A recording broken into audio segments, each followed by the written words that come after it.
Good evening, welcome to Prime Edition. I am Cynthia Nyamai. Now, we have been following up a story for you on WorldCoin and also the data case. And tonight on the story, we did find out that the American government did intervene to have two of the WorldCoin directors released from custody at JKIA. And in business, we will be talking fuel matters and the fuel prices and lots of action when it comes to sports. That and more coming up shortly, but first, let's have the highlights.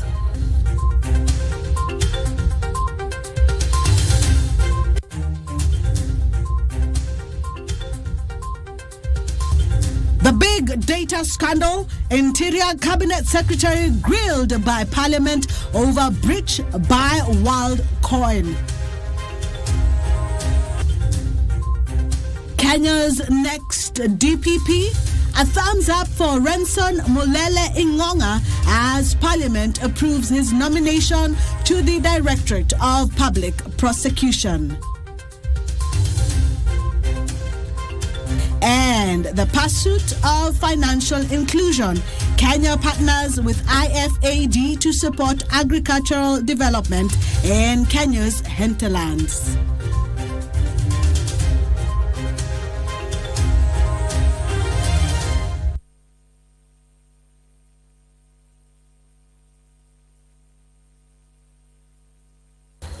Welcome. Our interpreter tonight is Brian Muraru, and we would like to hear from you. You can send us your comments and your feedback. I will be sharing some of them at the end of the bulletin. You can share on our social media, on Twitter, Facebook, and also on Instagram.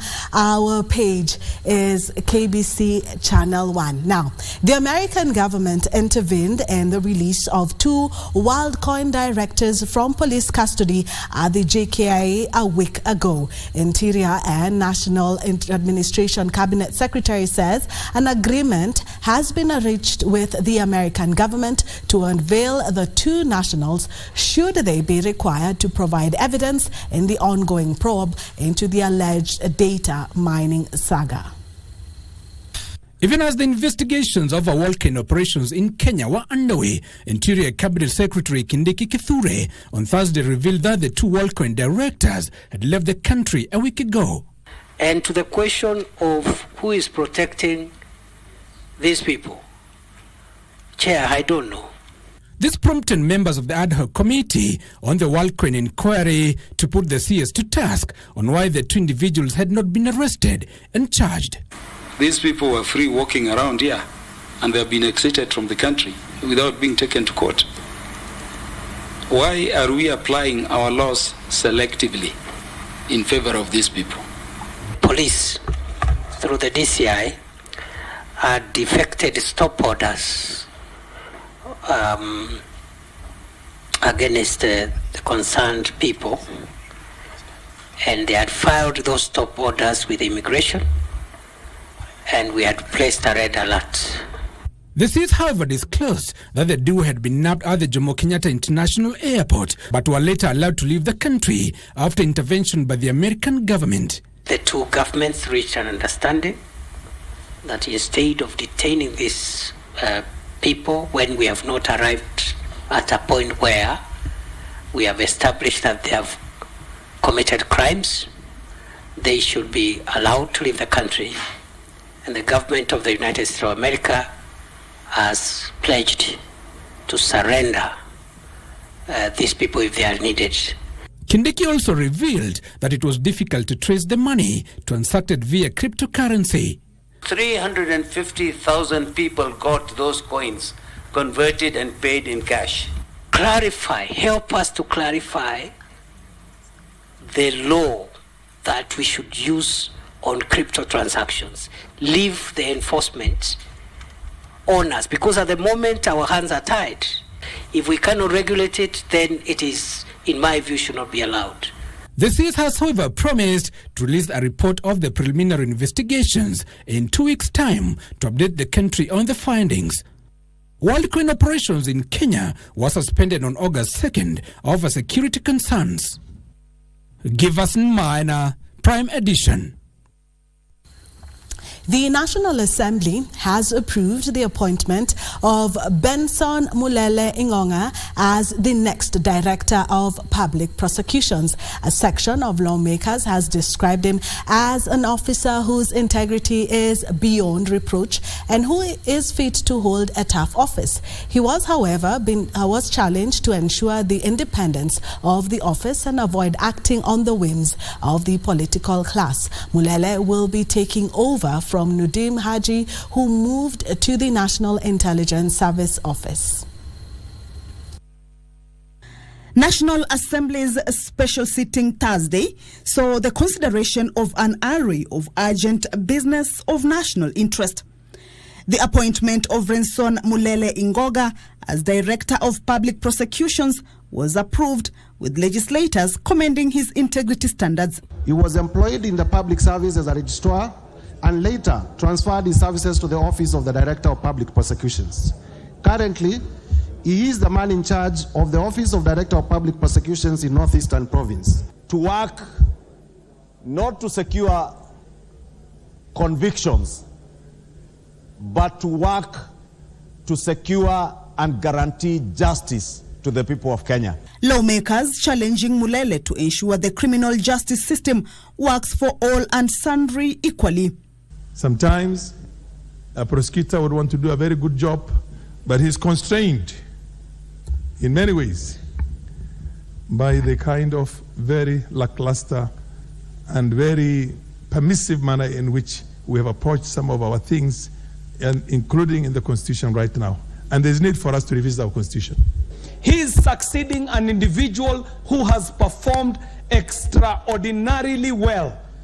Former DPP Nurdin Haji had a very illustrious time in this office. The office of the Director of Public Prosecutions has been vacant for a while after the former director Nurdin Haji was appointed to the National Intelligence Service. And National Assembly has rejected amendments on the Public Finance Management Amendment Bill adopted by the Senate on public debt and borrowing, saying the move will curtail the functions of National Assembly. Senate had proposed that the Cabinet Secretary for Treasury submit to both houses by 30th April every year a report on the debt status and borrowing undertaken by national government and indicate exceptional circumstances. The committee noted that the primary amendments by the Senate will degrade the functions of the National Assembly, especially when both houses consider and most importantly pass resolutions relating to national government borrowing. They can actually by resolution get a lot of details relating to debt issues, but not by straight arrangement where they get reports straight from the Treasury to them. So on those bases, Honorable Speaker, I think it's important we don't rewrite the Constitution. So I support the rejection. Speaker Moses Wetangula says there may be need to form a mediation committee to deliberate on the position. Meanwhile, the National Assembly has adopted a bill that seeks to privatize state-owned entities. Members of Parliament said the bill will help to protect the entities against state capture. This bill brings in qualifications and of the staff and the board that is required for learning the process of privatization. The government is passionate, is unfriendly to business, so it cannot undertake business. And that's why we must always privatize and get the government out of business and let those people whose motive is profit making undertake business. The Digital Health Bill and Social Health Bill were tabled for first reading in a move to actualize universal health coverage agenda. Kamche Menza for Prime Edition. I beg your pardon, his name is Renson and not Benson. Now, detectives from the Directorate of Criminal Investigations last night shot dead 3 suspected armed robbers in Kisii town and recovered a loaded AK-47 rifle. The armed gang, which was also carrying a sword and a machete, had boarded a motorcycle to targeted spots, unaware that they were being trailed by detectives. The police caught up with the the gang at the Konambaya area of Kisii, and upon being challenged to surrender, they fired at the officers who responded by fatally shooting the trio. The AK-47, a magazine loaded with 21 bullets, a Rambo dagger, and a machete and TV's motorcycle were recovered. One of the suspects has been identified as 27-year-old Joseph Mwita from Kuria in Migori County. Yesterday at around 6 p.m. we were able to catch up with the criminals at Konambaya area within Suneka, and 3 robbers who are riding on a motorcycle from Suneka, from Migori area towards Kisii, were fatally shot by our officers, and they were able, the locals here at Suneka were able to identify one of the thugs. Tunapea kongole wa maafisa wetu wa kitengo cha CID, na uchunguzi wao wote walifanikiwa kuua au mmoja wao wa wajambazi wenye wamekuwa kutuletea shida within Bonchari.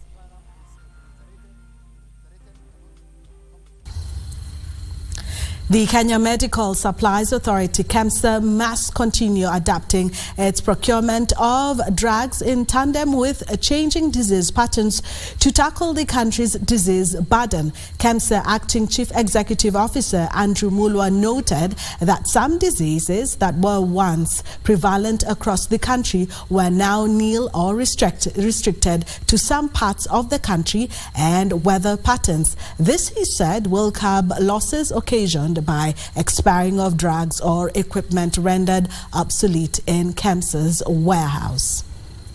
In his address to news editors in Mombasa, KEMSA Acting CEO Andrew Mulwa said the authority is operating at a loss to the tune of 3 billion shillings as a result of commodities procured during the COVID-19 pandemic period that are no longer in use.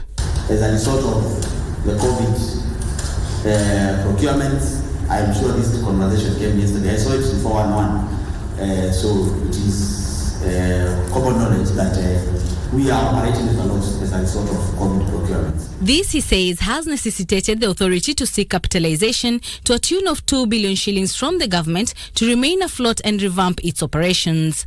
He lamented the huge pending bills at counties has negatively impacted on their performance. If you look at the ages, I think I am one county that is my own, which is, I think I'm dead for Kisumu County.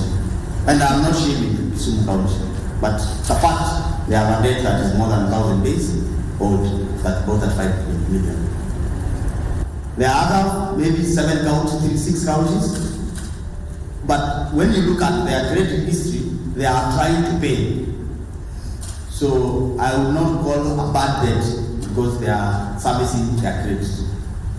So that to me is not a major word, but it's something that we can improve the efficiency of delivering to counties, and the counties pay us in 2 times because it enables us to pay our suppliers. Dr. Mulwa, however, assured Kenyans that KEMSA's edge in quality and affordability. And nothing can get into that warehouse before it goes to a QS system. So I am 100% sure and can guarantee Kenyans that 100% that our drug will be of quality, and will be, because we are an aggregator and because of economies of scale, we will be able to realize better prices than anyone else in the market. Mulwa further said he is seeking a unified approach in acquiring health and pharmaceutical technologies to avail them cheaply. We can be able to trace every commodity that we get to a patient.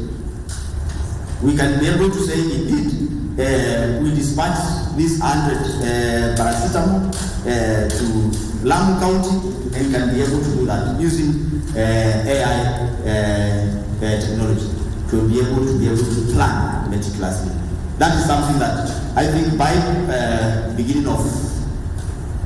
October 20th, we should have started rolling out the digitization process, which will start from the KEMSA, the organization, and eventually roll out. Of course, working with the Ministry of Health and linking up to the integrated health information management system for the country. For Prime Edition from Mombasa County, I am Anne Mburu. The government is urging the formal and informal sectors to invest in strategies and approaches that safeguard the mental wellness of their employees. This follows statistics released by the Ministry of Health, which show mental health conditions cost the country 62.2 billion shillings in 2021. On Thursday, the Ministry of Health launched the national guidelines on workplace mental wellness. Estimate that 15% of the working population is living with at least one mental health condition. If you contextualize that locally, out of a working population of nearly 25 million people, that translates to nearly 3.7 million people living with a mental health condition. And that is just within the working population.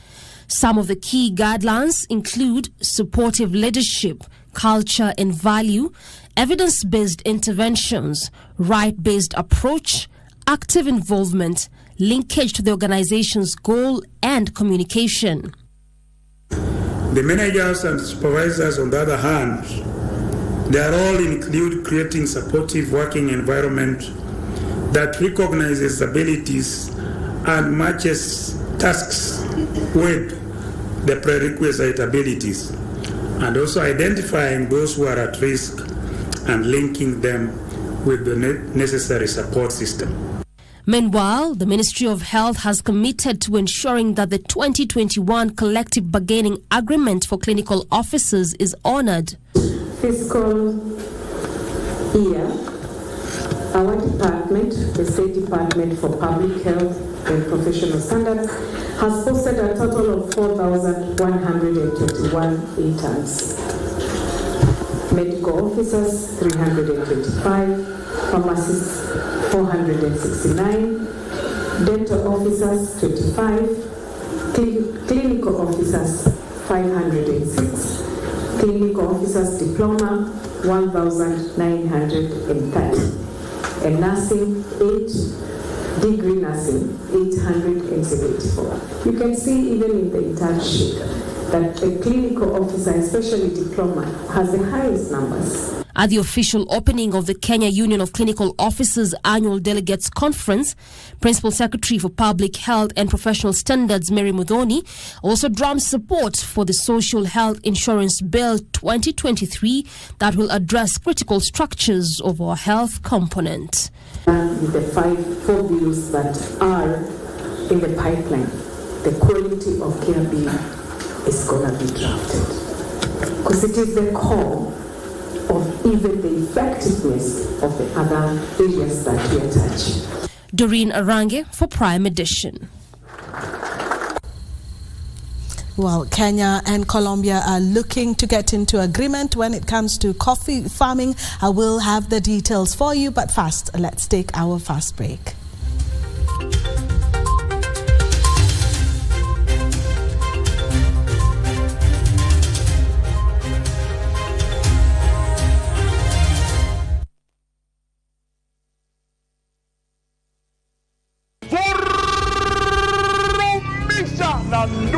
Officially, Nudhi iko ndani ya one of the boxes ya Lucky Game.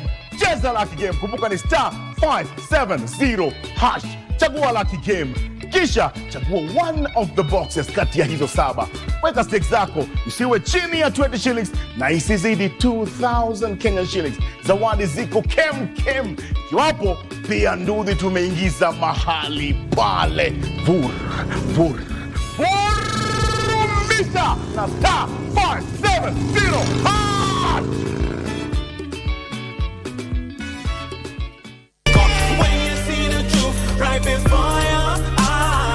Miongoni mwa mambo ambayo waja wataulizwa watakapofika mbele ya Allah subhanahu wa ta'ala siku ya akhira, itakuwa kwanza ni kuhusiana na mali zao walitumia vipi, neema yao walitumia vipi, muda wao ama umri wao pia walitumia vipi. Kwa hiyo ndugu zangu Waislamu, Allah alitutoa kwenye tumbo za mama zetu tukiwa hatuna nguo, akaja akatufundisha namna ya kuvaa nguo. Kiwa unapendeza, utapendeza hata kama umevaa barangeti. Watu watakutafuta ndani ya Barangeti wakutafuta huyu, kumbe ni mzuri. Oh, praise to the one most high. Raise up your mind and be.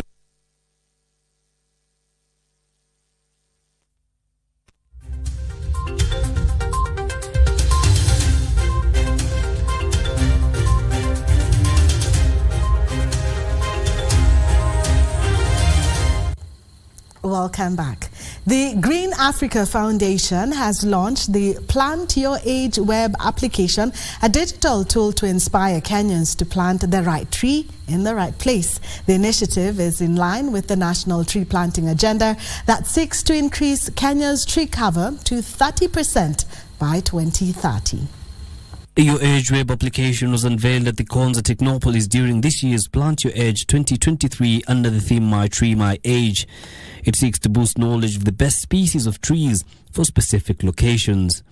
It's an appeal for Kenyans to take up tree growing as an opportunity for livelihoods, as an opportunity to create money, employment opportunities, an opportunity to rejuvenate our soils, an opportunity to deal with matters and effects of climate change. Green Africa Foundation founder and chair Dr. Isaac Kalua led environment conservationists in planting 500 tree seedlings. Konza Technopolis has set aside over 15,000 acres of land for tree planting as part of its contribution to the national greening agenda. Environmental sustainability is key to us, and where we are in part of the arid lands of Kenya. And if we do it right at Konza, we'll be able to do it right for the rest of the country. The Ministry of Foreign and Diaspora Affairs is among the government agencies driving the countrywide tree planting campaign. Green Africa is great because they provide seedlings, they provide us with the support that the state department needs to make this a success. Even as the tree planting exercise continues here at the Konza Technopolis, Kenyans are being called upon to understand which tree seedlings fit in what geographical location to ensure that the tree planting exercise is a success. Yusufar reporting for Prime Edition from the Konza Technopolis in the county of Machakos. Well, from Machakos now to Libya, where the World Meteorological Organization says most human casualties in the Libya floods tragedy could have been avoided if the right warnings had been issued by authorities. The mayor of the eastern city of Derna estimates between 18,000 and 20,000 people have died. He has called for urgent help for teams specializing in recovering bodies in a bid to prevent a second wave of deaths from disease. 8 countries and organizations have pledged humanitarian aid. The World Health Organization says it will release $2 million from its contingency fund to support the emergency effort in Libya. On the other hand, the UN has launched an urgent appeal for Libya and is aiming to raise $71.4 million in aid.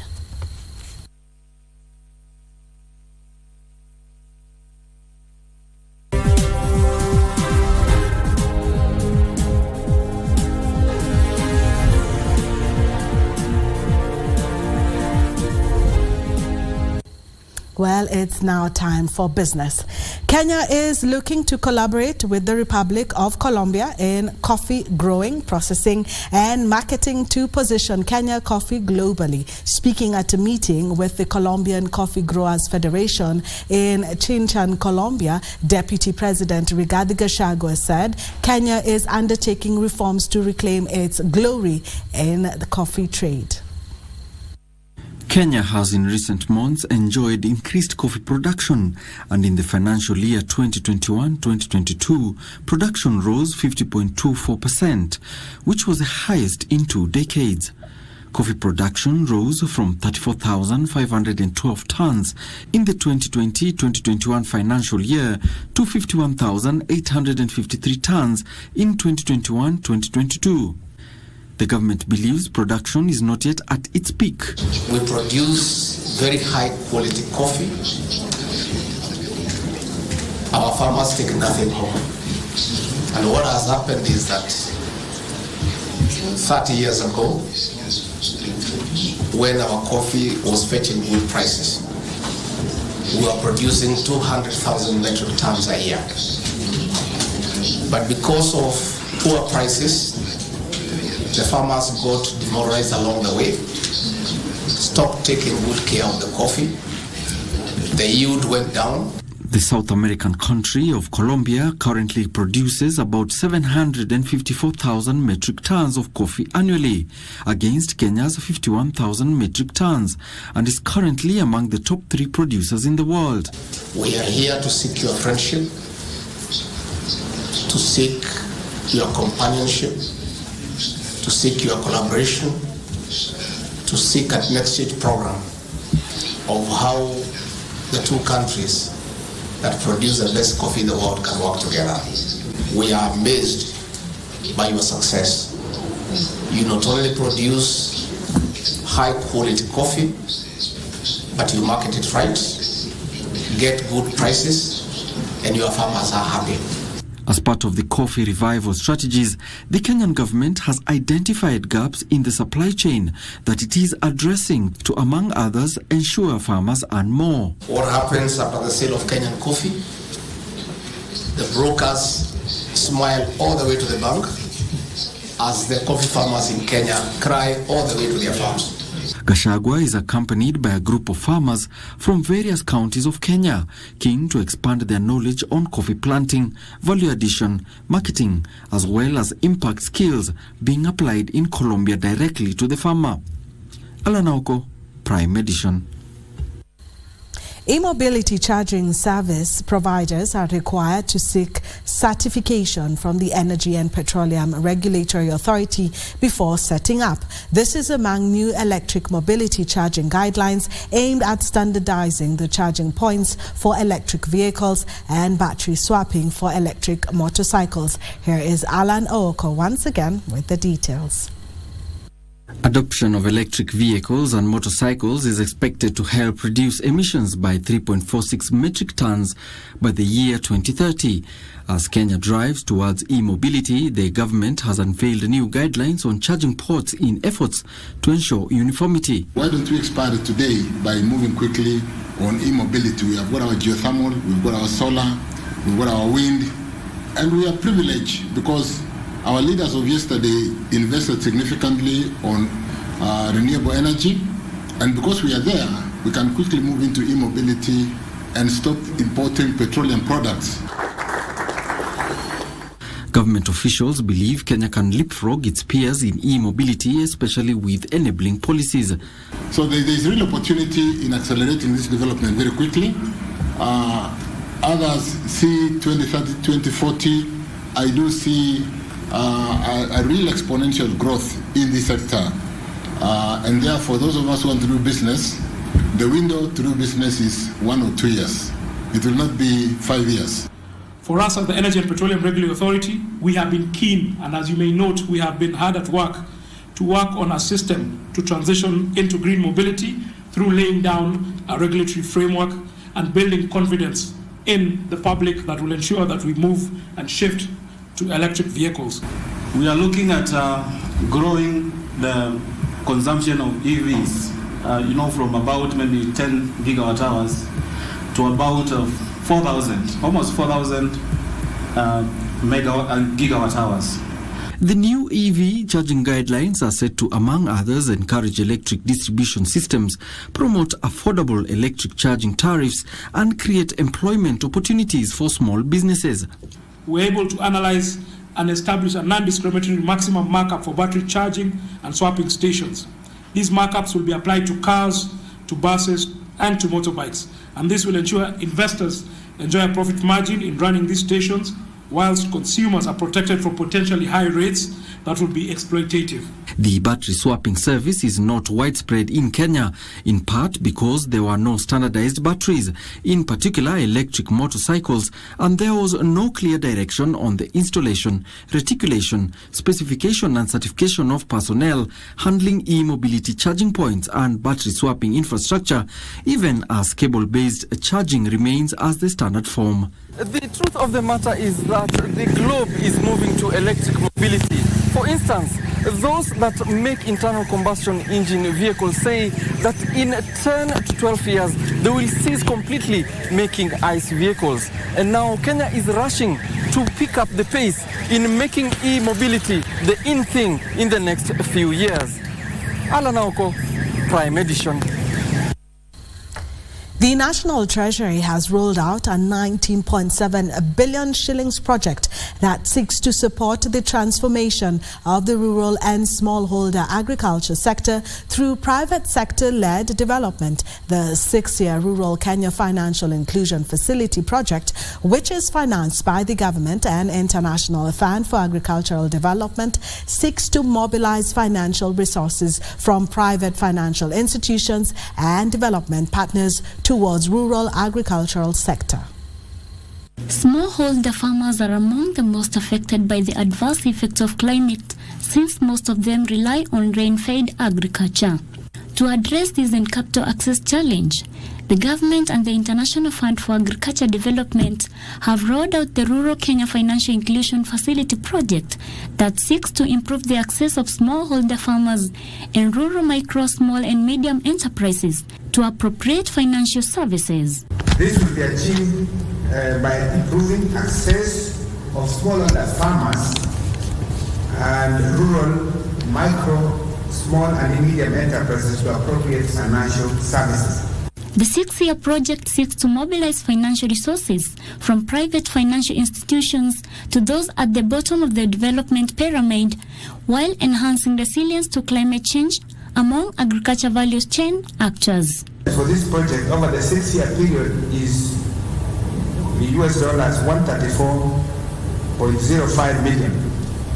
And out of this, IFAD is going to contribute 22 million, while Kenya government is contributing 24 million US dollars. The project targets to address the number of challenges that the agriculture sector faces, such as limited financing, inadequate technological innovations, climate change, and low productivity. The government of Kenya, supported by IFAD, designed and financed this project, which is a 6-year project, and it's dubbed Rural Kenya Financial Inclusion Facility.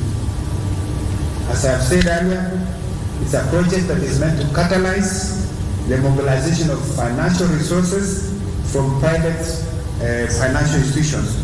The project is expected to benefit 190,000 rural Kenyan households.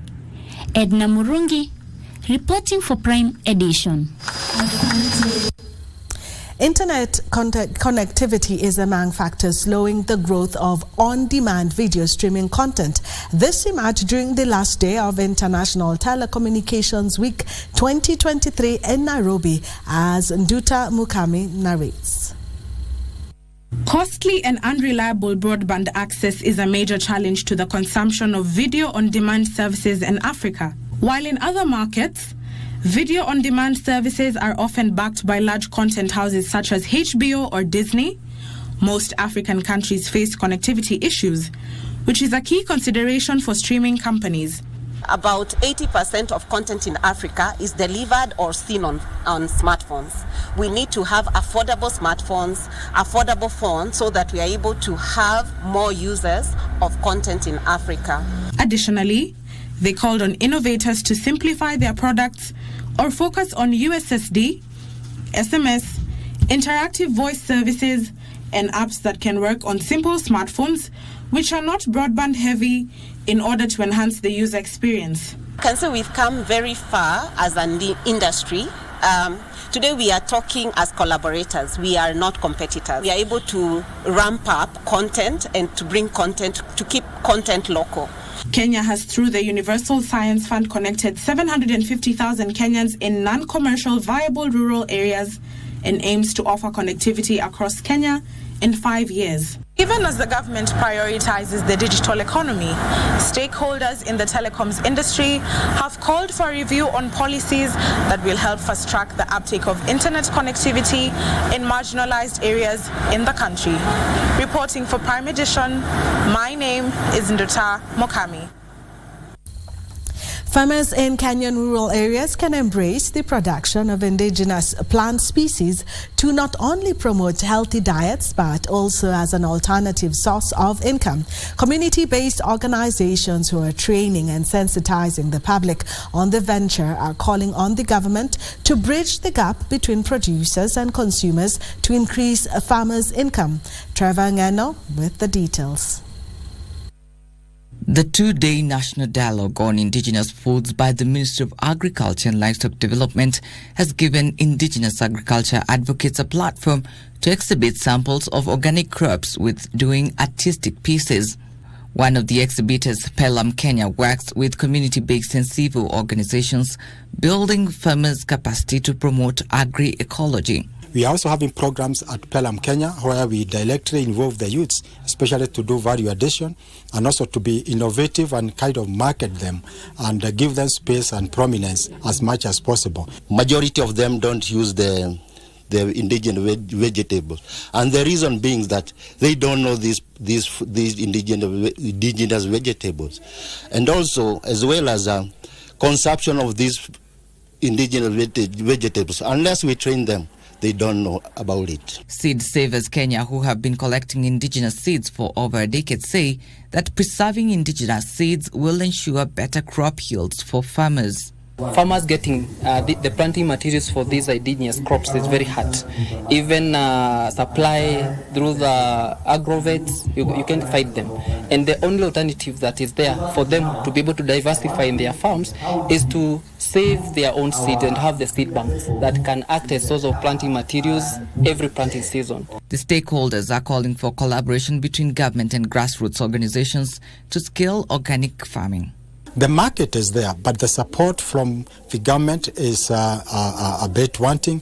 And we have been working with some of the counties who have already even instituted or rather put in place agroecological bills and policies. Over 600 farmers have benefited from the program that has made farming cheaper by eliminating the use of processed fertilizer.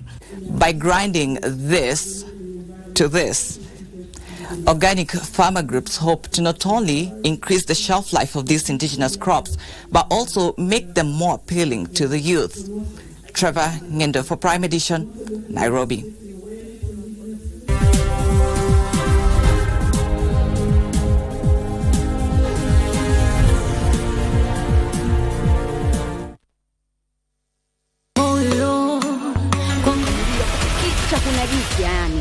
Mi pia nimechoka na hizi drama zetu. Nisikize, ngoja nifike huko ndani niingie nione kuna la mwanya. Ndio utanijua kama mimi nzuri ama mbaya. You know what has happened? Your sister has stabbed the secretary at the office. Hebu tuende pole. Kulikuwaje? Kumetokea nini? Ilikuwaje? Mom, umembembeleza sana. Lazima ambue ukweli. Yes, you are pathetic. Shufu gani kijana? I'm pathetic. Kwa sababu yangu mimi. Umempata Zito na mwanamke mwingine, umepata shemeji yako na mwanamke mwingine, ikakuuma, si ndio? Na vile vituko umefanya hapa nyumbani kwangu asubuhi. Moyo kwangu. I don't know why, but I suddenly thought about the concept of the forbidden fruit. I guess for you that's what I'd be.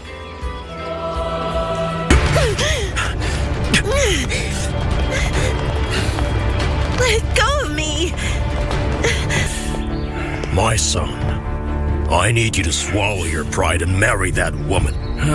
Are you insane? Are you out of your mind, Olga? If I am, you'd better watch out. We crazy people tend to be very dangerous. Don't you dare threaten me. Do you hear me? The unparalleled beauty of Lake Victoria in Homa Bay County.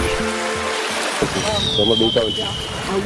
Homa Bay County tuna urembo mwingi, kuna ziwa, kuna milima, tuko na viwanja, tuko na mbuga za wanyama. This September, Magical Scenes brings you Homa Bay and her beauty. Magical Scenes, only on KBC Channel 1.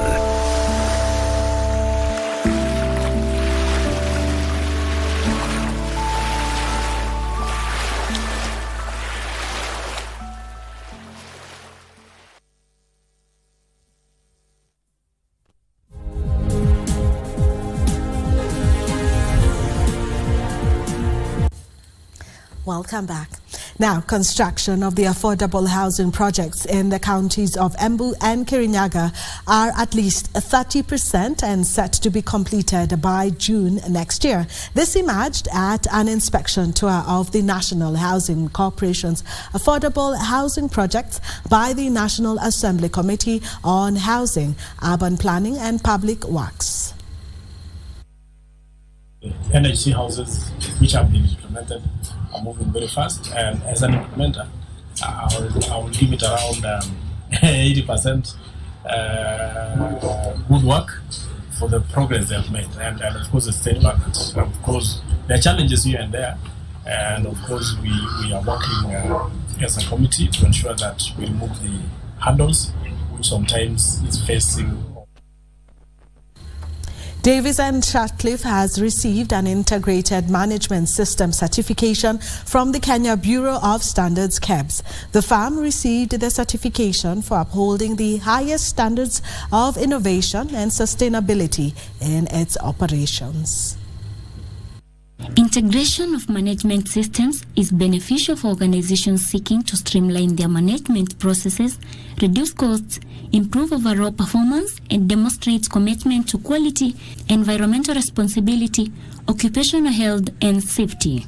The new integrated management system is the integration of the three key standards, which is the ISO, the quality management system, ISO 9001, the environmental management system, ISO 14001, and the occupational health and safety management standard, ISO 45001.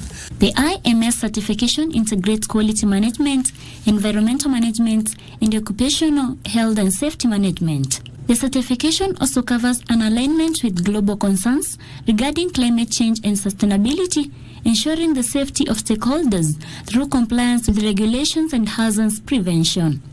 KEBS is today proud to be associated with Davis and Shatcliffe, who have taken a bold step to entrench a culture of quality, environment protection, and safety and health of its workers in their systems and processes, and we are committed to support the company to uphold this standard. Davis and Shatcliffe joins other organizations that have received IMS certification in Kenya, such as Coca-Cola Beverages Africa Kenya, EABL, Safaricom, Bidco Africa, and Isuzu East Africa. Edna Murungi, reporting for Prime Edition. Cooperative Bank of Kenya, COP Bank, has been awarded by the SME Finance Forum, the SME Financier of the Year in Africa, Gold Awards at the Global SME Finance Awards 2023.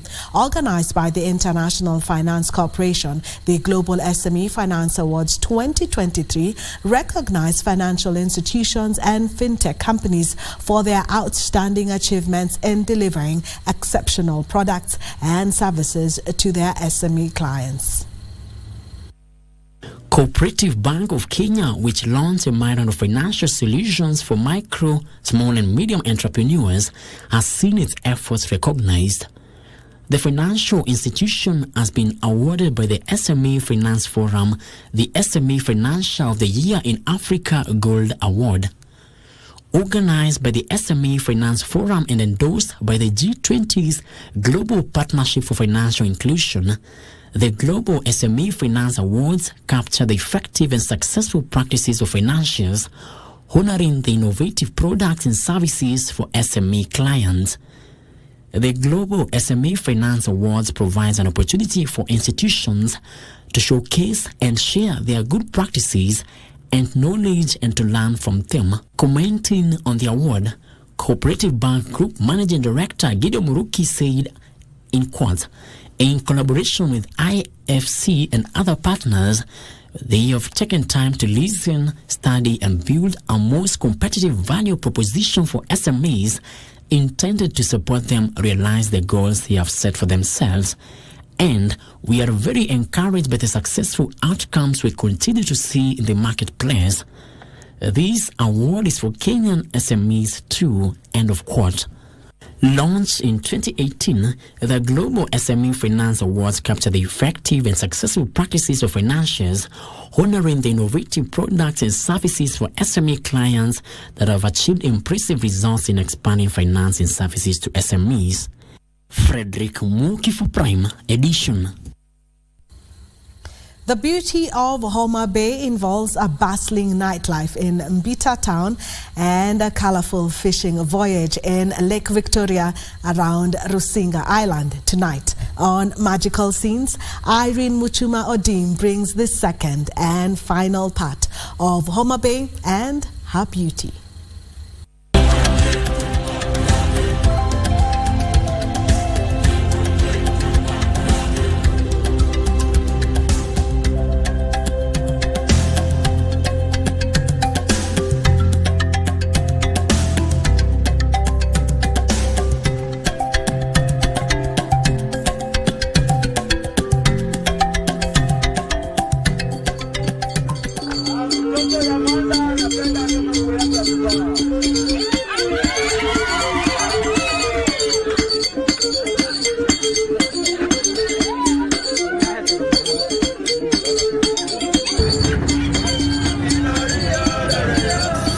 Welcome to Rusinga Island. This island can be accessed by road via this bridge that connects Mbita Town and Rusinga Island.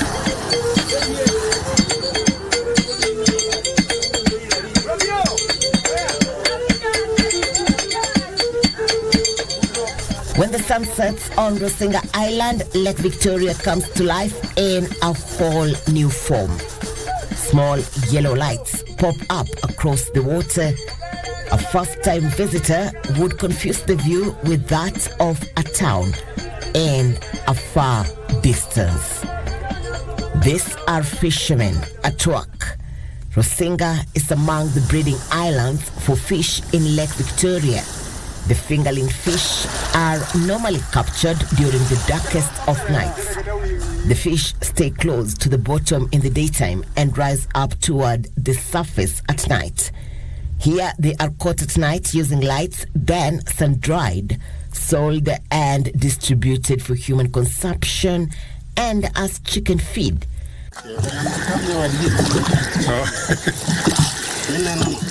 Fishing is a key source of livelihood for people on the island. During the day, tilapia and Nile perch are among the target of fishermen operating in the lake. Hii kazi inaanza saa 12 asubuhi. Na niliona usiku mkipeleka zile boti huko. Huwa mnafanyaje hiyo? Ile iko na mastima hivi. Tunaweka kwa kitu inaweza bebea. Inaitwa kengere. Alafu tunaenda na boti hivi tunazunguka round, alafu tunavuta kusavuta, tunapata ile samaki inaitwa mena. Na sasa hii kama ulikuja ukaweka saa ngapi? Hii tunatega kama saa 12 jioni na tunarudi saa za asubuhi kama hivi. A tour around the lake would also explore to magical scenery at Lake Victoria. The lakeside part of the country has quite a number of islands, so even if you're putting up at the Rusinga Island, you still have the opportunity to have an experience of these other islands. This includes the bird life, the lifestyle, and relaxation. When the night falls, the bustling nightlife of Mbita gets interesting, from outdoor activities to entertainment and traditionally prepared culinary. What we do at night is more lively because we have Friday evening barbecues and people can enjoy their drinks along the lake, and we have bonfires there after the dinner. You can enjoy yourself up to the time you like. Homa Bay is a tropical holiday destination. Irene Muchuma Odim, Magical Scenes in Homa Bay County.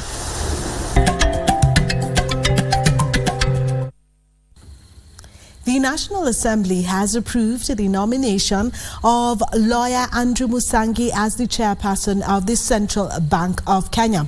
Legislators described Musangi as a man of integrity and urged him to firmly deal with rogue lenders if appointed to replace Mohamed Nyaoga, who exited the position after expiration of his tenure in June of this year.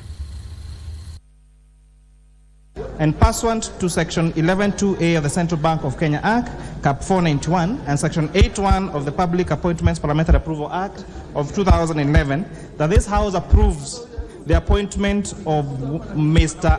Andrew Mukite Musangi as the chairperson of the board of the Central Bank of Kenya. He is an accomplished professional, a man whose integrity is unquestionable, and I want to encourage Andrew Musangi to continue working as the chairperson of the board of directors of the Central Bank without entertaining anything that Mr. Speaker, it's time they also looked at the strength and the health of the various banking institutions in this country. They also need to get to look into the informal lending institutions in this country, the Shylocks, those informal lending institutions that are truly pulverizing our people. Of money laundering, the issue of corruption. If we are going to stem and deal with corruption, Central Bank should be at the center of ensuring that we know how exactly money is being laundered in terms of movement in this country, Madam Speaker. The issue of oversight in AIA or appropriation in aid, Madam Speaker, must have Central Bank at the center of it. So I want to take this opportunity to also wish him all the best and support the report of the committee. Thank you, Madam Speaker. Departmental Committee on Finance and National Planning and the Senate Standing Committee on Finance and Budget in its report on the vetting of the nominee for appointment as the chairperson of the Board of Directors of the Central Bank of Kenya, laid on the table of this House on Thursday, 14th, 2023, and pursuant to Section 11.2a of the Central Bank of Kenya, Cap 491, and Section 8.1 of the Public Appointments Parliamentary Approval Act of 2011, this House approves the appointment of Mr. Andrew Mukite Musangi as the chairperson of the board of the Central Bank of Kenya.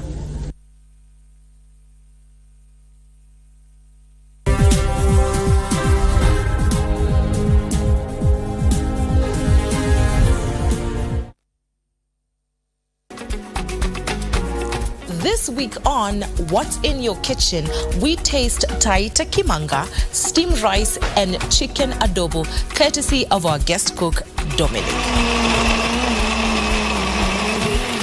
Chumvi, we don't put chumvi because there is this is our cooking stick. Okay. Now we use I don't take all. Just one piece. Why? So you were cooking for me? For the rest. No, but you're cooking for me. You are not cooking for the rest. I don't know the rest. Our cook.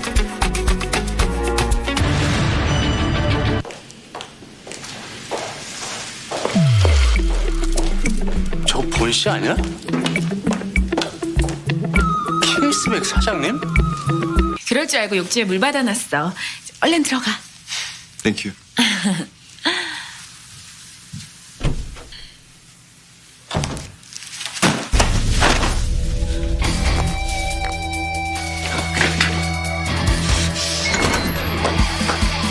(20분) 안에 해야 돼. 할 수 있지? 걱정하지 마.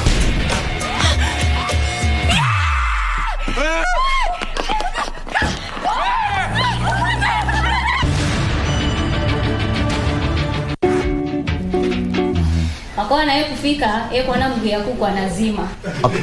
Unamaanisha nini lazima? Mbona huku goja ni kusutu kufe ndio kujo report. Kuna wakati ulijaribu kunitoa, tunajifanya unanitoa kitu hapa kwa mdomo, kumbe unataka kubusu mimi. Ya hudu bilai mimi. Mako, kuna mtu amekuja na mwindisha ama mbora ambe mangondo. Wewe ongea lugha ya taifa. Namwambia atoe pesa, ananitolea mkuu ya nini? Ya kuku. Nikasema si kuku na mimi Mluya, si tuende tukule. Umeendesha mahakama na Ulianguka chini. Yes, I fainted. I Ukasirai. died, yes. Na umesahau kueleza ulienda haja ndogo. Of course I went. Oh, by the way, mheshimiwa, nikiamuka hivi hiyo siku mheshimiwa, hata kama ni wewe na utawahi ona kitu kama hii in your face mheshimiwa, ndio sababu nilifaint. Na hakuna wakati nilichukua bunduki nikakwambia nitasutu wewe, si ni kweli? Ilikuwa wapi? Juu ya mesa, si ndio? Action is speaking louder than words, si ndio?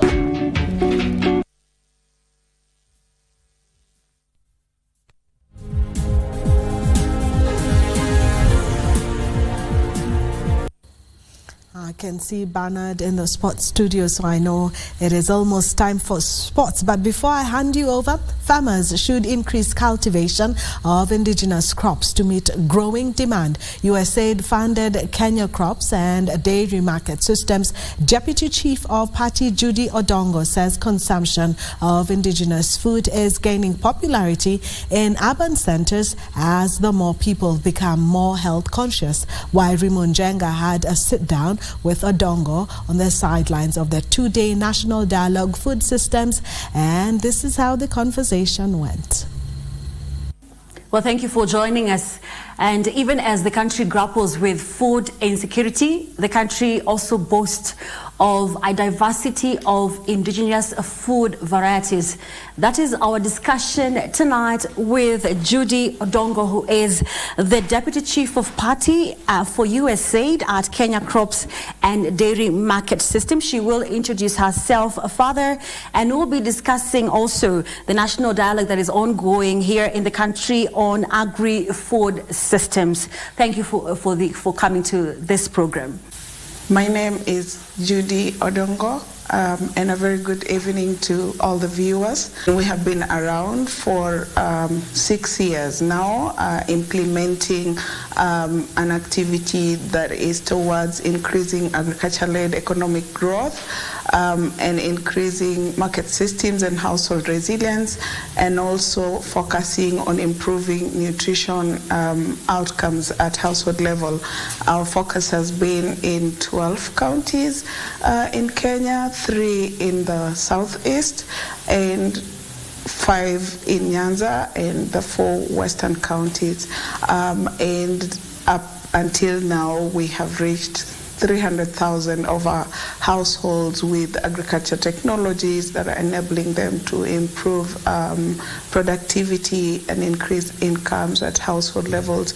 We have also layered those extension information to enable them improve productivity with nutrition-sensitive agriculture messaging. Oh, great. This seems like you've been doing a lot as an organization. But I want us to talk about these indigenous crops. I'd like you to explain to us in a layman's language what indigenous crops are. Nitasema hii ni chakula ambayo babu zetu na nyanya zetu walikuwa wakitengeneza wakikula. Hatukukuwa na GMO, hatukukuwa na a lot of chemicals, tulikuwa na mboga zetu za kienyeji, managu, terere, saga, tulikuwa na kuku zetu za kienyeji, tulikuwa tunatengeneza nyama tukikausha na chumvi tu, na so tunazungumza kuhusu kurudi pale, tukila mapera, tukila mzambarau and things like those. So we're just promoting mihogo, chakula ambazo ziko na fiber ambazo zinatusaidia miili yetu kuweza kukua na afya nzuri.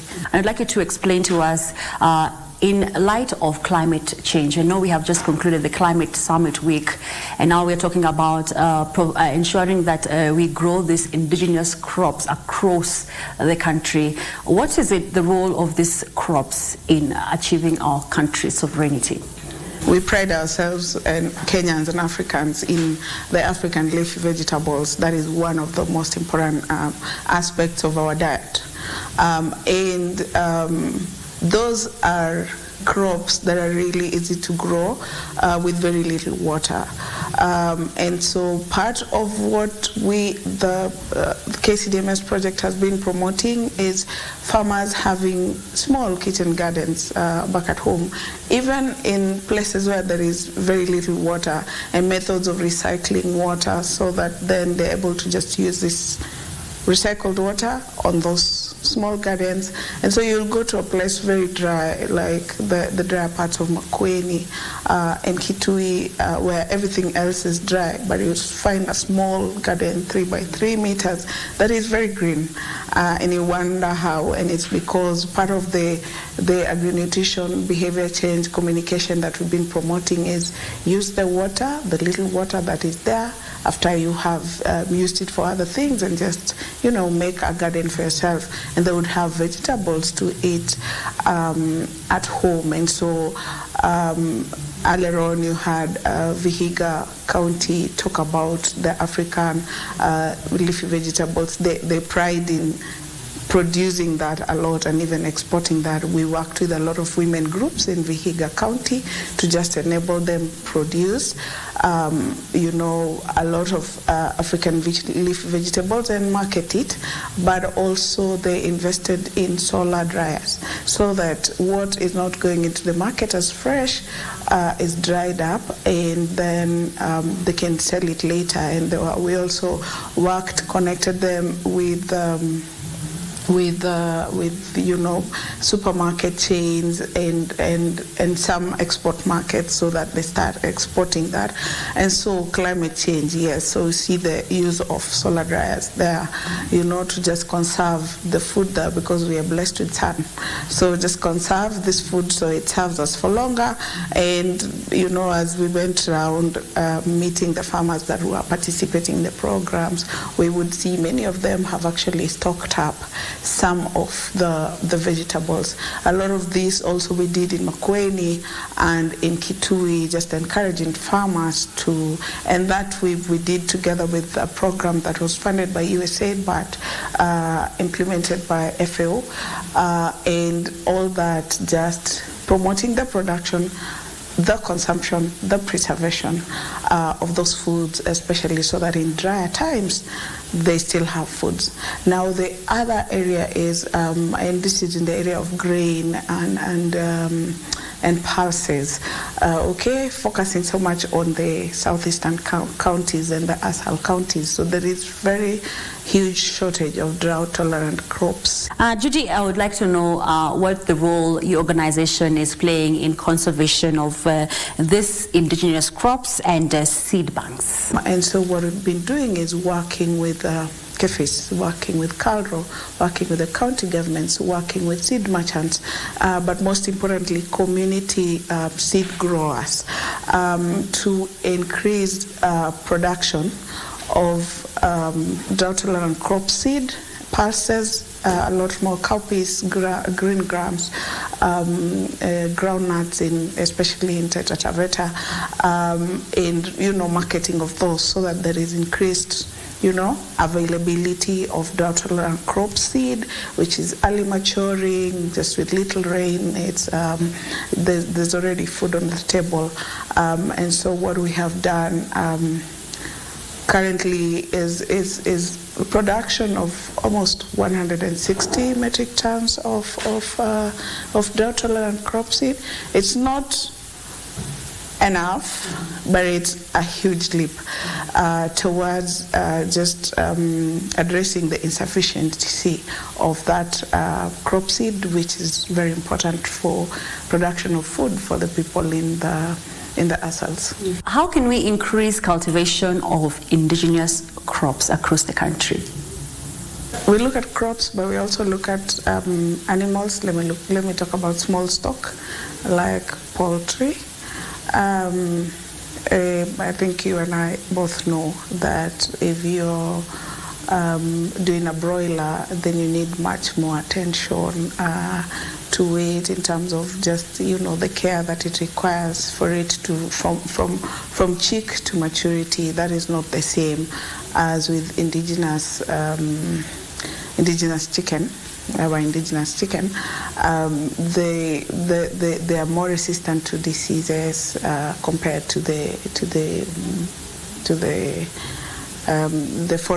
foreign breed, and so a farmer keeping indigenous chicken is actually going to spend less, say, on managing diseases, and currently, if you know, I actually do a side hustle in selling mature chicken. Okay, so when you go to the supermarket and buy maybe a 1.5 kg broiler, you spend maybe 800 shillings. 1.5 kg indigenous chicken fetches much more. It should be between 1,200 and maybe even 2,000, depending on where you're buying it. So actually, the farmer fetches more. Yet they've spent lesser on producing this indigenous chicken, and we have worked with 5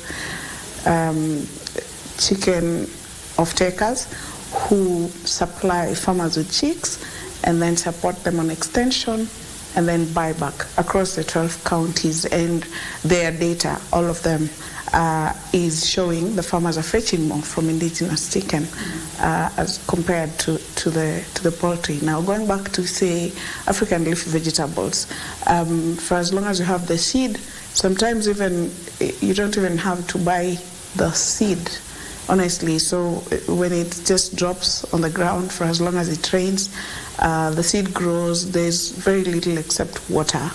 Yeah, a few times there'll be pests, but the production is cheap. Just needs your labor and commitment, compared to if you're doing many of the I don't want to call them foreign crops, but some other crops where you require a lot of inputs, a lot of chemicals to manage the pests and what have you. So you spend more. Okay. Sometimes you get more in terms of crop yield, but you also spend so much more as opposed to the indigenous ones. There is lesser spending, so much of your labor and just good seed, and going back to some of the old practices in terms of just the farm management, mulching, and things like that, crop rotation. We're a net importer of food. I'd like to know how we can reduce our import bill through indigenous foods.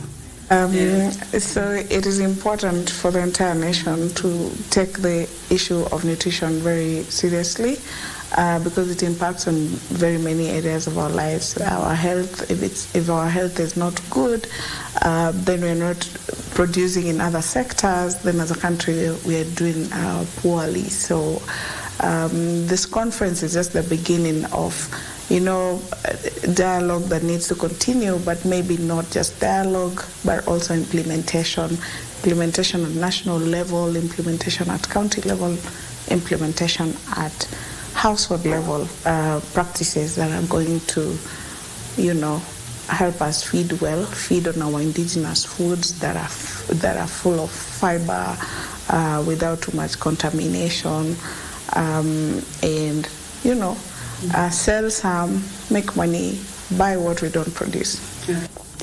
Judy, how can multi-sectoral approach, including consumer engagement and private-led initiatives, promote indigenous foods which are safe and can withstand harsh weather conditions to ensure food security?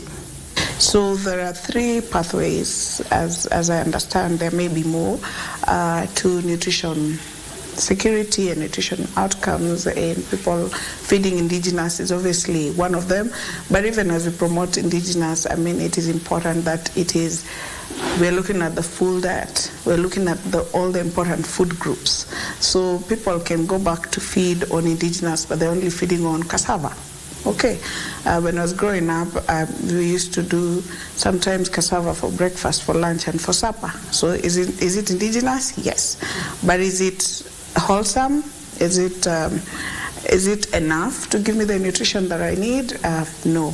And so the project and the funding from USAID required us to increase nutrition education.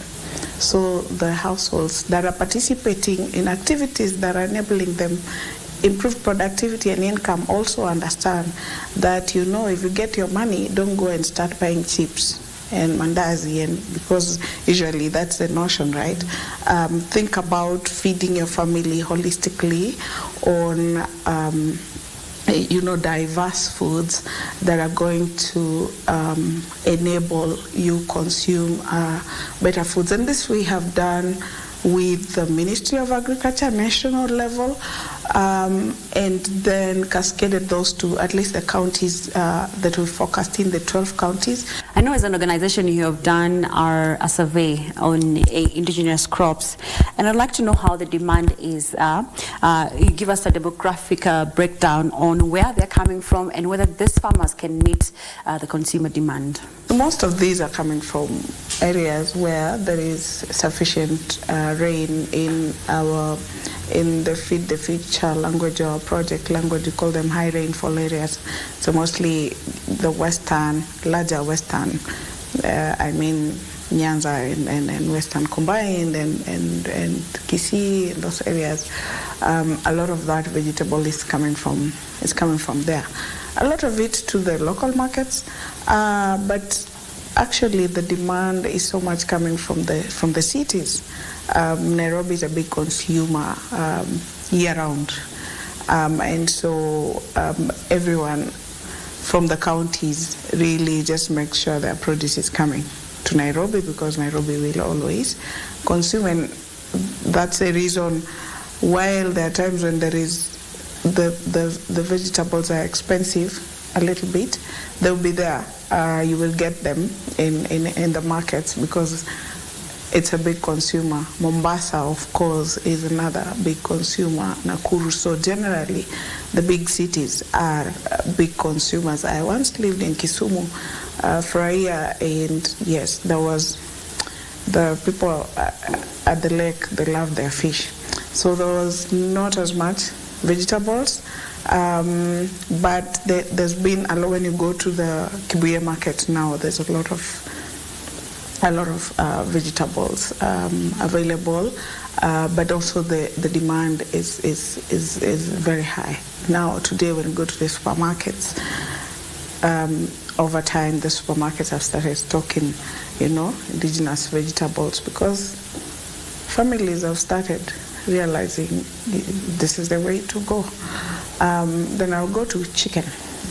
So indigenous chicken, we can never meet the demand as of now. Yeah, it's very high. So the businesses that we have worked with, there's no time. They're really stuck with the chicken. The farmers that sell indigenous chicken, it's very rare, especially like they're in groups. It's very rare that they will be stuck with the indigenous chicken. Okay. I know there are cases where that happens, and it's just the lack of connection with the market.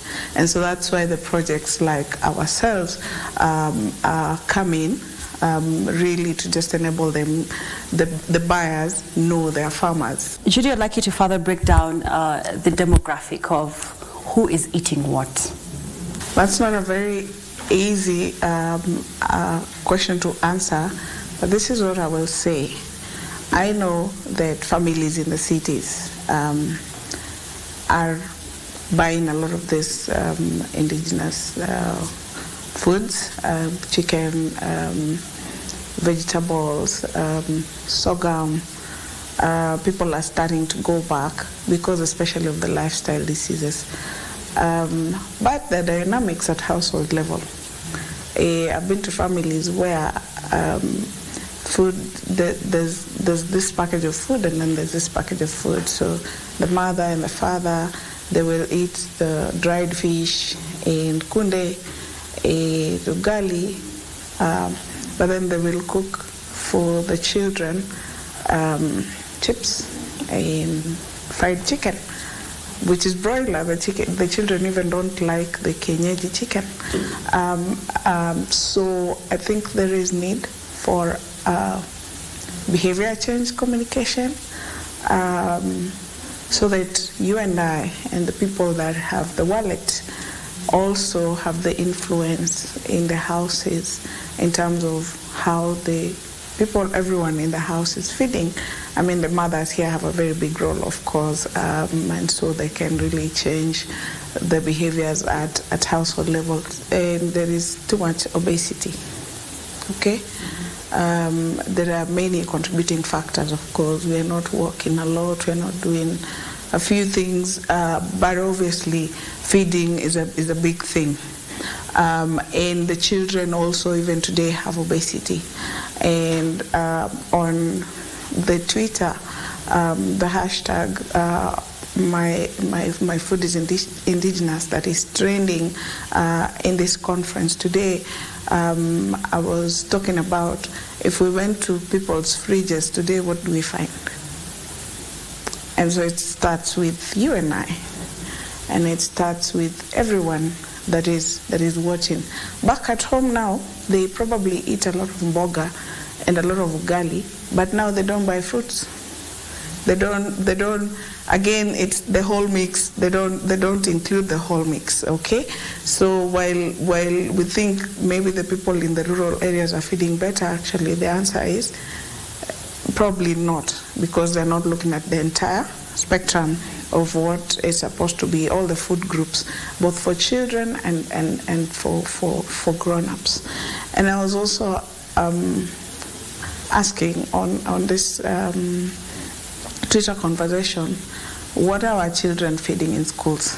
Because that's another place for influencing good behavior, and the children listen to the teachers a lot. And so again, we can start changing the narrative, because there's too much obesity, there's too much lifestyle diseases in Kenya as it is in the world. And so the small things that we can do, we could actually do them and move the needle a bit in terms of our health if we just adopted better nutrition practices, and of course putting our indigenous foods at the center of it all. Thank you, Judy Odongo, talking to us about taking the issue of nutrition seriously, even as we grapple with food insecurity in the country. She is the Deputy Chief of Party, USAID, Kenya Crops and Dairy Market System right here in the country. Now we take you back in studio. My name is Weri Mujenga.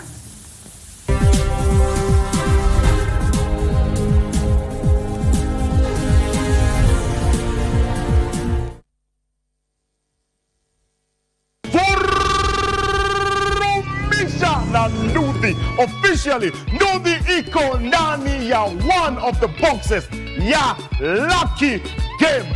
Cheza Lucky Game. Kumbuka ni *570#. Chagua Lucky Game. Kisha chagua one of the boxes kati ya hizo 7. Weka stakes zako, isiwe chini ya 20 shillings na isizidi 2,000 Kenyan shillings. Zawadi ziko kem. Kiwapo pia Ndudhi tumeingiza mahali pale. Vur. Na *570#.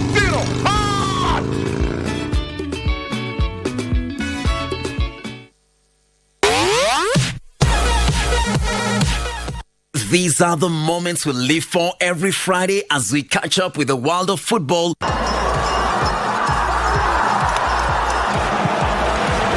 Manchester City go in front. With your favorite stars in rivalries like no other that keeps you on the edge of your seat. Learn a few tricks that keep you ahead of the game and spice it all with unforgettable moments on Dunda Dunda. On Saturday, you're in for another treat as we rock your weekend with all sporting disciplines, bringing you insights on what's happening behind the scenes as we share players and athlete stories, preparations, and celebrate their achievements. Charging to the line. Is it going to be a world record? Yes, it is! She smashed it! Whatever angle you look at, we've got you covered. KBC Channel 1, your true sports partner.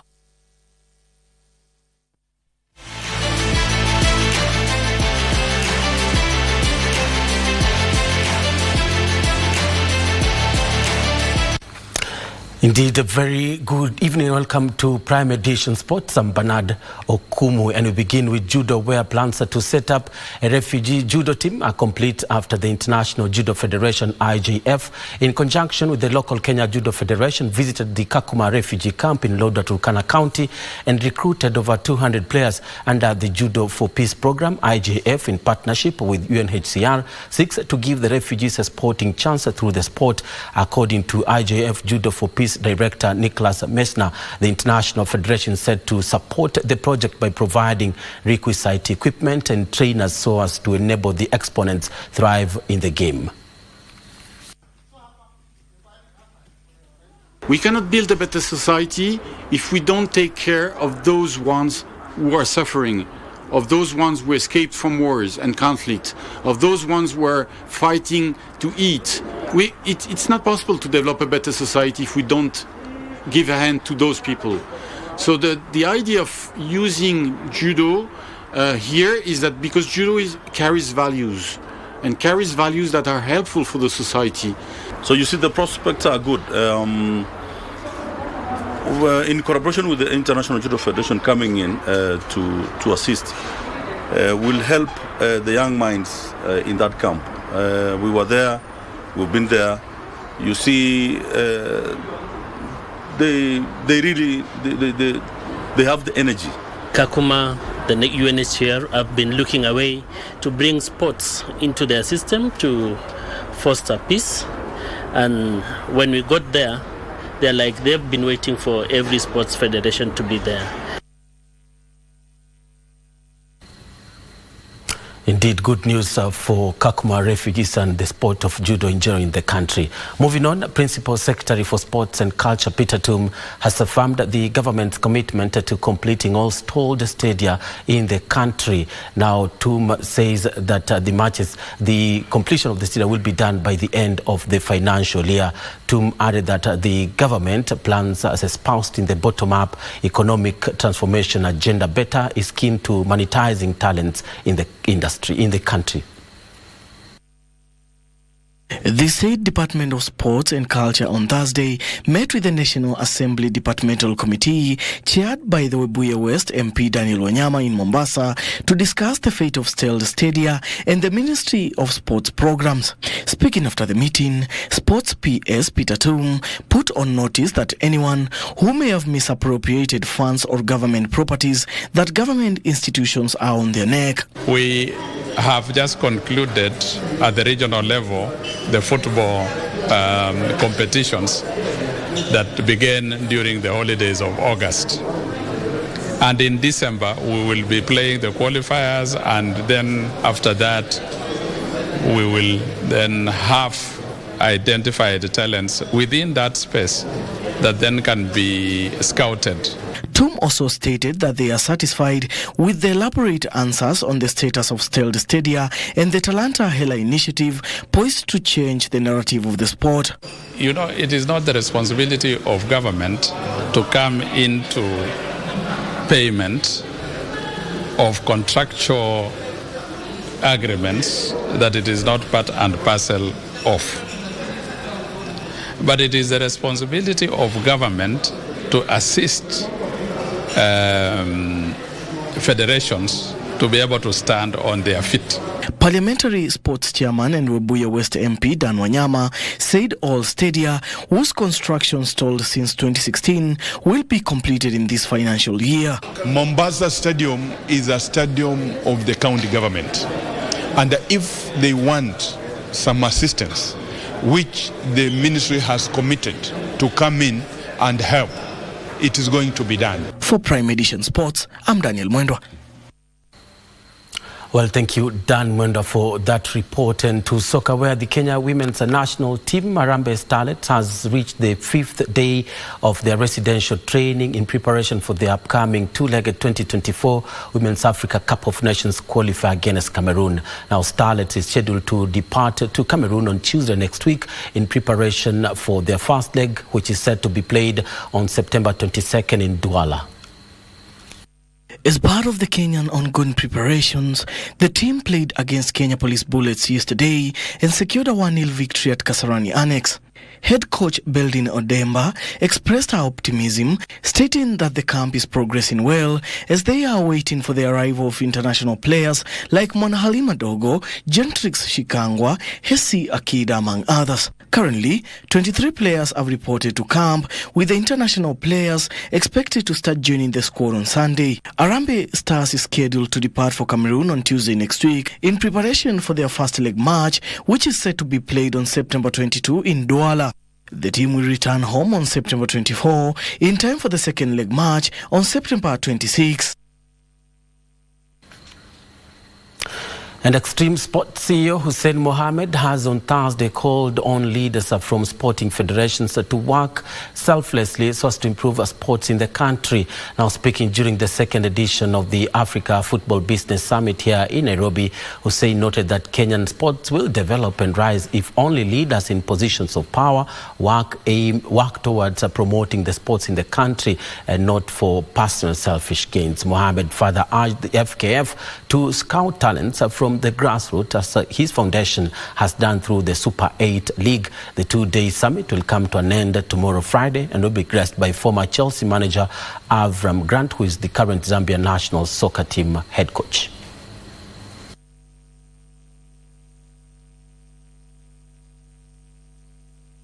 Absolutely, everything starts from somewhere, and this is one giant step because then it's addressing the issues, it's addressing the situation that we are in today. So absolutely, in terms of impact, it will have an impact. Why? Because then we are able to, it's a platform where we are able to share our ideas, a platform where we are able to learn from and grow. And to golf, where the final Kenyan qualifier leg of the 2023 NCBA Golf Series is set to be held this Saturday at Sigona Golf Club. Over 200 golfers are expected to tee off at the pristine Par 72 golf course, aiming to book a slot in the series grand finale, which is set for December at the same venue. The series, which teed off in March this year, will see the overall winner, men's category winner and runners-up, ladies category winner and runners-up, and the junior category winner at each of the qualifying events play at the grand finale, where the top prize will be 100,000 Kenya shillings cash award to each of the top three winners. So far, the event has been held across 13 golf clubs across the country, attracting participation of over 2,300 golfers, with 78 players qualifying to play in the grand finale. Sigona Golf Club captain Jimmy Kibugi expressed confidence of a successful event, noting that the excellent course conditions and a great turnout expected. After this weekend's meet, the series moves to the Gymkhana Golf Club in Tanzania later this month, and then the Kigali Golf Resort in mid-October, before heading to the Entebbe Golf Club at the end of October for the last qualifying events on the calendar. Over 200 golfers are expected to tee it up at the Sigona Golf Club, aiming to book a spot in the series grand finale, which is set in December at the same Sigona Golf Club venue. For Prime Edition Sports, I'm Daniel Mwendwa.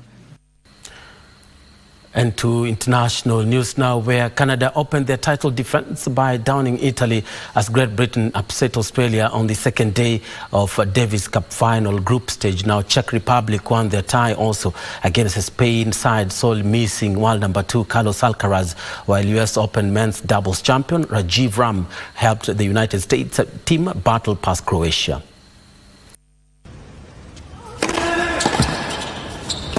Canada stayed on course for the grand final in Malaga, courtesy of straight set wins of 6-7, 6-4, 7-6 win over Italians Matteo Analdi and Simon Bololé in the opening singles by Alexis Galaneu and Gabriel Diallo in Bologna. The celebration comes from Gabriel Diallo, and Canada has won this tie.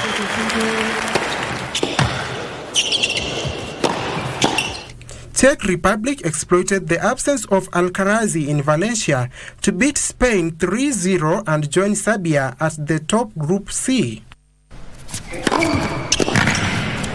In another match, Davis Cup debutant Jack Draper of Great Britain claimed a 6-7, 6-3, 7-6 win over Thananas Kokikanis.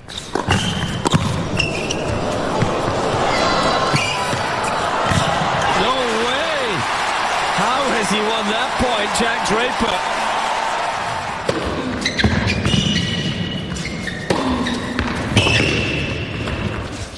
The United States had to dig deep in split to overcome host Croatia 2-1.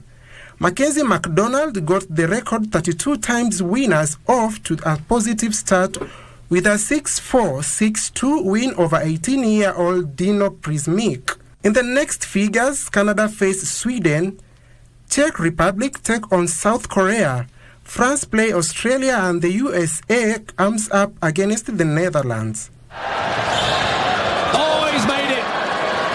Well, talk about the court speed of Goyo. How good was that from Tiafoe? Green.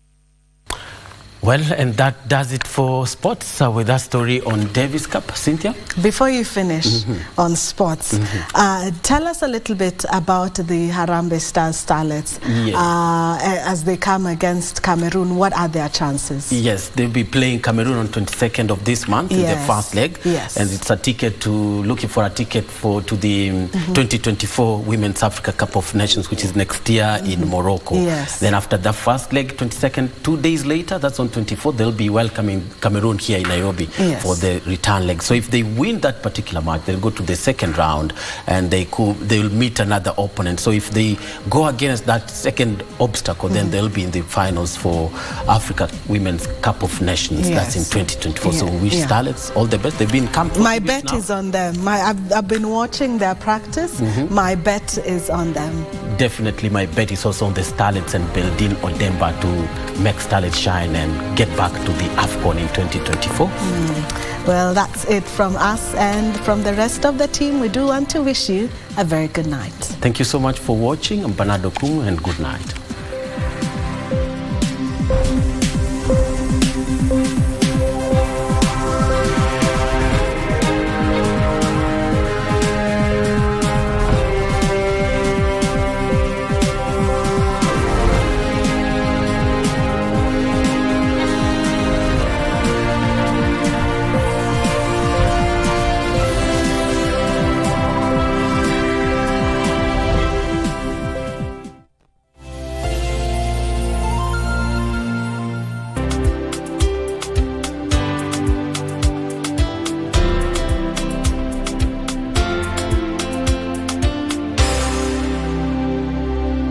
The future is hands-on, and Sensei College is at the front line of technical institutes in Kenya, offering practical and skill-based courses accredited by all concerned bodies, TVETA, NTSA and NITA. Sensei College offers driving and plant operator, cosmetology, fashion and design, mechanics, hydroponics and irrigation, installation, building construction, hospitality,